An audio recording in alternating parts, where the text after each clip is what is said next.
Hello বন্ধুরা, good morning. আমি সঙ্গীতা। আমার নতুন আর একটা ব্লগে তোমাদেরকে অনেক অনেক ওয়েলকাম আর ভালোবাসা। কেমন আছো তোমরা সবাই? আশা করছি ভালো আছো আর সুস্থ আছো। আমরাও না বেশ ভালো আছি। আর আজকে যে ব্লগটা পাচ্ছ এটা বৃহস্পতিবারের দিনকার ব্লগ। আর এখন ঘড়িতে বাজে ওই সকাল 9টা নাগাদ। তোমাদেরকে সাথে নিয়ে আজকে ব্লগটা এখান থেকে শুরু করছি। আই হোপ ব্লগটা তোমাদের একটু হলেও ভালো লাগবে। সকাল থেকে বেশ কুয়াশায় ভরেছিল আকাশটা, সেই জন্য সকালে আর জামা কাপড়গুলো না মেলতে পারিনি। স্নান করে জামা কাপড়গুলো তো ধুয়ে রেখে গেছিলাম, তবে মেলা হয়ে ওঠেনি আর ওইভাবেই রেখে দিয়েছিলাম। তারপরে কিন্তু আমি অনেকগুলো কাজ ছেড়েছি, যেমনটা কিনা তোজোকে রেডি করেই তোজোকে আগে স্কুলে দিয়ে এসেছি। আর তারপরেই কিন্তু এসে এই কাজগুলো একের পর এক সেরে নিচ্ছি। আর তোজোকে দিয়ে আসার পথে বাজারও করে আনা হয়েছিল। আজকে জানো তো হাজব্যান্ডের অফ ডে, তো সেই জন্য একটু ধীরে সুস্থেই সমস্ত কাজগুলোকে একের পর এক গুছিয়ে নিচ্ছি।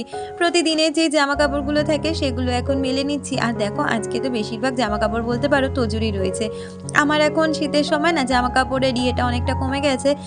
সকালে যেটা স্নান করে পরি সেটা পরেই রান্না বান্না করি, আর রান্না করার পরে আবার একটা ড্রেস পরে নিই, সেটাই কিনা সারাদিন পরে থাকি। আর সন্ধে দেওয়ার সময় জানো তো একটা আলাদাই নাইটি বানিয়ে নিয়েছি, যেটা শুধু সন্ধে দেওয়ার সময় পরি, আবার চেঞ্জ করে রেখে দিই, কারণ পরের দিন আবার ওটা পরেই সন্ধে দেবো, সেরকমভাবে ডিসাইড করে নিয়েছি।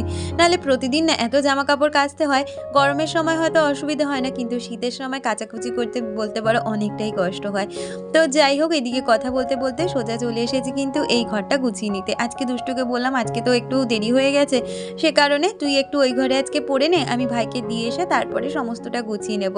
আর হাজব্যান্ড বারবার করে বলছে আজকে তো তোমার কাজের অত তাড়া নেই, যেহেতু আজকে আমার কাজের ছুটি আছে, তুমি ধীরে সুস্থে কাজগুলো করো। আর তার মধ্যে শরীরটাও বেশ একটু খারাপ রয়েছে, তবে তুলনামূলক দুদিনের থেকে আজকে শরীরটা অনেকটাই ভালো রয়েছে, তাই জন্য কিন্তু আজকে তোজোকে স্কুলে দিতে যেতে পেরেছি।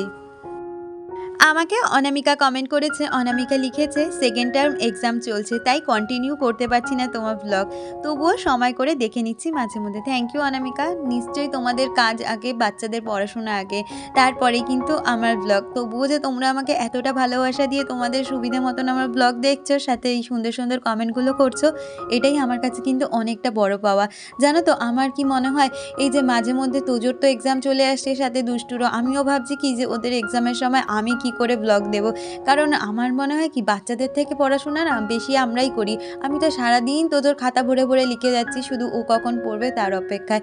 ওই জন্যই মনে হয় যে থাক এই কদিন আর ব্লগ দেবো না, আগে ওর পরীক্ষাটা তো সামলে নিই। কিন্তু আবার তোমাদের এই ভালোবাসা না মানে ছেড়ে দিতেও পারি না, তাই ওই যে কালকের দিনটা অফ চলে গেছিলো আর ব্লগ দিতে পারিনি, কিন্তু আজকে আবারও ফিরে এসেছি। আসলে কালকের ব্লগটা পুরো আমার রেডি ছিল, শুধু ভয়েস ওভার দেওয়া হয়নি, একটু মন মানসিকতা খারাপ ছিল যেই কারণে। আর দেখবে মন মানসিকতা খারাপ থাকলে কিন্তু কোনোভাবে কোনো কাজ সুষ্ঠুভাবে করা যায় না। আসলে কথাটা কি জানো তো, শরীর আর মন একে অপরের পরিপূরক। তোমার যদি মন খারাপ থাকে, শরীর তো এমনি খারাপ হয়ে যাবে, কাজ করার সেই এনার্জিটাও পাবে না। আর শরীর খারাপ থাকলে তুমি কিন্তু মনের দিক থেকে যদি শান্তি পাও, তাহলে কিন্তু তুমি হাজারো কাজ কষ্ট করে করে নিতে পারবে। তো আজকের দিনটা বলতে পারো আমার ওরকমই গেছে। তো যাই হোক, আমাদের তো ওঠা পড়া খারাপ ভালো নিয়েই চলতে হবে। তো দেখো কথা বলতে বলতে এদিকে কিন্তু একটার পর একটা কাজ ছেড়ে নিচ্ছি, ওই ঘরটা গুছিয়ে চলে এসেছি। আর এইদিকে না সোফার ওপরে আজকে প্রচুর জামা কাপড় ছিল, যেটা কিনা আগে আমি ওই ঘরটা গুছিয়ে তোজোর জন্য একটা সেপারেট জায়গা করে রেখেছি, যেখানে শুধু তোজোর জামা কাপড়গুলো থাকবে। আর তারপরে এই ঝুড়িটার মধ্যে আমাদের ডেলিকার যে জামা কাপড়, মানে আমার তো থাকে আলনাতে, তবে হাজবেন্ডের, দুষ্টুর আর আমার ধরো এই কিছু গেঞ্জি টেঞ্জি যেগুলো পরি সেগুলোই এখানে একটু ছোট করে ভাঁজ করে রাখছি। তো ঝুড়িটা না ভরে থাকলে মানে উপচে উঠলে না দেখতে ভীষণ বাজে লাগে। আর বাইরে থেকে হঠাৎ করে একটা লোক এসে যতই গোছানো থাকুক জামা কাপড়, তবুও এরকম এক ঝুড়ি ভর্তি জামা কাপড় দেখলে খারাপ তো লাগেই। কিন্তু কিছু তো করার নেই, জায়গার অভাবে রাখারও খুব সমস্যা, তার মধ্যে ঘরে ইঁদুরের উৎপাত। তো যাই হোক দেখো এদিকে সোফাটাকেও সুন্দরভাবে গুছিয়ে নিয়েছি, সাথে সোফার কভারটাকেও আজকে ঝেড়ে রেখেছিলাম, মানে ঝেড়ে পেতে দিয়েছি। আর তারপরে দেখো একের পর এক ঝুড়িটা গুছিয়ে আমি কিন্তু ওইদিকে কুশানটা গুছিয়ে নিলাম। আর তারপরে ওইখানে মানে ওই সোফার যে হ্যান্ডেলটা, ওখানে আমি সমস্ত রকমের ওই গামছাগুলোকে রেখে দিই, কারণ গামছা রাখাতেও আর অন্য কোনো জায়গা নেই, তাই গামছাগুলোকে ওখানে রাখি, বিছানা তো রাখা যায় না। আর তার সাথে দেখো এইদিকে বিছানায় যে বই খাতাগুলো রয়েছে সেগুলোকেই গুছিয়ে নিচ্ছি। আসলে সারাদিন এরা পড়ে আর এই ঘরটা শুধু বই খাতা ছড়িয়ে রাখে, আর সকাল হলেই আমার কাজ এগুলো গুছিয়ে নেওয়া, আবার সারাদিন ওরা যথারীতি নোংরা করেই রাখবে, তো আমাকে তো পরিষ্কার রাখতে হবে। আমাকে বিজয়িতা, যদি তোমার নামটা আমি কিছু ভুল বলে থাকি অবশ্যই আমাকে ক্ষমা করে দিও, আমাকে একটু সংশোধন করে দিও। সে লিখেছে, আগের ভিডিওতে আমি কমেন্ট করেছিলাম কিন্তু কোনো রিপ্লাই দাওনি আর শর্ট আউটও করোনি। সরি গো, একদম ভুল হয়ে গেছে। তো আজকে কিন্তু তোমার নামটাও নিয়ে নিলাম, সাথে কিন্তু আজকে তোমার ভিডিওর মানে তোমার যে কমেন্টটা ছিল সেটাও আমি পড়ে নিলাম। আর তোমার নামটায় যদি আমি কোনো ভুল করে থাকি অবশ্যই আমাকে কিন্তু ক্ষমা করে দিও আর একটু মানে সমাধান করে দিও কি হবে। তো দেখো, কথা বলতে বলতে ঘরদোর গুছিয়ে কিন্তু সোজা চলে এসেছি রান্নাঘরে। আজকে না বাজার থেকে বিশেষ কিছু আনা হয়নি, যেহেতু একটা ছুটির দিন আর আগের রবিবারে না আমাদের বাড়িতে চিকেন হয়নি, একটু ইনভিটেশন ছিল, তো সেখানে খাওয়া দাওয়া হয়েছিল। আর তোজো অনেক দিন ধরেই চিকেন চিকেন করছিল, মানে আমার তোজো কিন্তু চিকেন অন্ত পাগল। ও শুধু চিকেন করে দাও তাই ও খেয়ে নিতে পারবে ভাত, এমনি অন্যান্য খাবার খুব একটা পছন্দ করে না যতটা কিনা চিকেন পছন্দ করে। তাই আজকে চিকেন আনা হয়েছে আর তার সাথে দেখো বাজার থেকে আনা হয়েছিল নতুন আলু। তো এদিকে নতুন আলুগুলোকে ভালো করে ধুয়ে নিচ্ছি, কারণ নতুন আলুর মধ্যে তো প্রচুর বালি থাকে, আর এগুলো একটু ধুয়ে না রাখলে না ঘরদোরও বালি বালি হয়ে যায়। তাই এটা ধুয়ে একটু রোদ্রে দিয়ে দেবো, তারপরে রান্নাবান্নায় হাত দেবো। আর ওইদিকে চিকেনটাকেও ধুয়ে নেবো, সাথে এনেছিল টমেটো। আর টমেটো চাটনি না আজকে একটু বেশি করে করব, কারণ খেজুর আমসত্ত্ব সমস্তটাই আনা হয়েছিল। আর হাজব্যান্ড আজকে ডিসাইডই করে রেখেছিল যে চিকেনটা আমি করব, আর তুমি যদি অন্য কিছু করতে পারো অন্য কিছু করো। তাই আজকে কিন্তু আমি করব, ওই যে তোমাদের সাথে শেয়ার করি না শাহি যে পোলাওটা রান্না সেটাই করব। তো ওইদিকে চালটা ভিজিয়ে রেখেছি আর চিকেনটাকেও ভালো করে ধুয়ে একটু লেবুর রস আর নুন দিয়ে ভিজিয়ে রেখেছি। সাথে এদিকে আজকে টিফিনে আনা হয়েছিল পরোটা, যদিও বা খাবারটা কিন্তু আমার ডিমান্ডেই আনা হয়েছিল। আমি আজকে পরোটা খেতে চেয়েছিলাম। আসলে আমি না সকালবেলা করে এতটা ভারী খাবার বা এতটা অয়েলি খাবার খাই না, আমি খুব সিম্পল সাদামাটা খাবার খাই, ওই ছাতুর শরবত থেকে শুরু করে বা কোনো রকম স্মুদি। তবে আজকে একটু মানে মনে হচ্ছিল যে এরকম টাইপের কিছু খাই, তাই জন্য একটু পরোটা নিয়ে এসেছিলাম। আর খাওয়া দাওয়া সেরে কিন্তু এদিকে চলে এসেছি সোজা রান্নাঘরে রান্নাটা বসিয়ে দিতে। ওই যে বললাম আজকে চাটনি করব একেবারে অনেক দিনের জন্য। শীতকালে না খাওয়া শেষে একটু যদি চাটনি থাকে বেশ ভালোই লাগে খেতে। আর আমার শ্বশুরমশাই যখন বেঁচে ছিলেন প্রতিদিন আমাদের বাড়িতে চাটনি হতো, এখন আর চাটনি খাওয়ার লোক কমে গেছে, তবে দেখবে মাঝে মধ্যে খাওয়া শেষে একটু চাটনি হলে মুখটা খুব ভালো লাগে।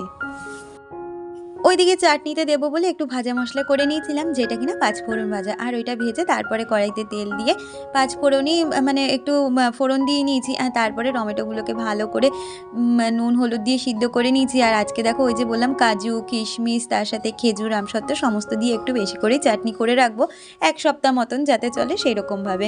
তো আমাকে মিতালিদি কমেন্ট করেছিল, দিদি লিখেছিল খুব ভালো লাগলো ভিডিওটা, ভালো থেকো, ভালোবাসা নিও, তুমিও খুব ভালো থেকো দিদি, আর এইভাবে আমার পাশে থেকো।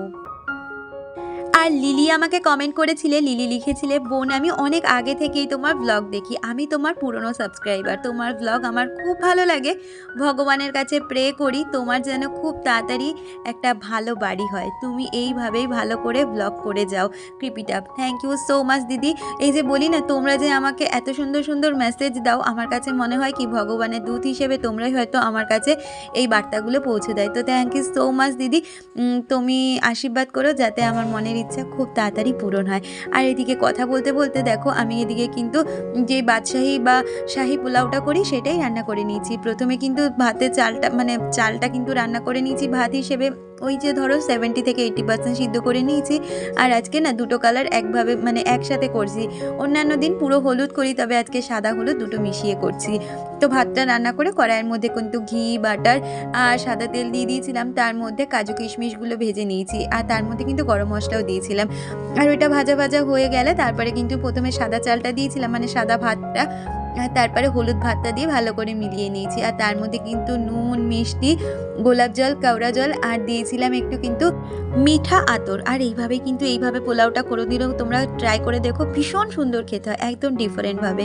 আর এটা বাসমতি চাল দিয়ে যেহেতু করি খুব ভালো লাগে। আর তার সাথে ওইদিকে চিকেনটা হাজব্যান্ড করে নিয়েছিল, তোমাদের একটু দেখিয়ে দিলাম চিকেনটা। আর আজকে না বাজার থেকে আনিনি, তবে রাস্তা দিয়ে এরকম না বকফুল যাচ্ছিলো, তাই আজকে লোভ সামলাতে না ফেলে বকফুল কিনে নিয়েছি। আর এই দেখো খাওয়ার আগে বকফুলের বড়াও ভেজে নিচ্ছি। তো এইরকম বকফুলের বড়া না এরকম সময় খেতে খুব ভালো লাগে, আর এরকম ধরনের খাবার না আমার শ্বশুরমশাই খেতে খুব পছন্দ করতেন। তো এখন ওনার খাবারগুলো খাই আর মনে করি যে সত্যি যে মানুষ না থাকলে তার কত কিছু স্মৃতি আমাদের মনে পড়ে যায়। আজকে অনেক দিদিরই আমি কিন্তু কমেন্ট পড়তে পারলাম না, কারণ আজকের ভিডিওটা অনেকটাই ছোট হয়ে গেছে। আমি চেষ্টা করছি পরবর্তী ভিডিওতে তোমাদের সকলের নাম সাথে কমেন্টে রিপ্লাই দিয়ে দেওয়ার। আরে দেখো সন্ধ্যেবেলা আনা হয়েছিল চপ আর তার সাথে মুড়ি, তাহলে চপ মুড়ি খেয়েই আজকের ভিডিওটা শেষ করছি। দেখা হচ্ছে পরবর্তী ভিডিওর সাথে, ততক্ষণ তোমরা খুব ভালো থেকো, সুস্থ থেকো।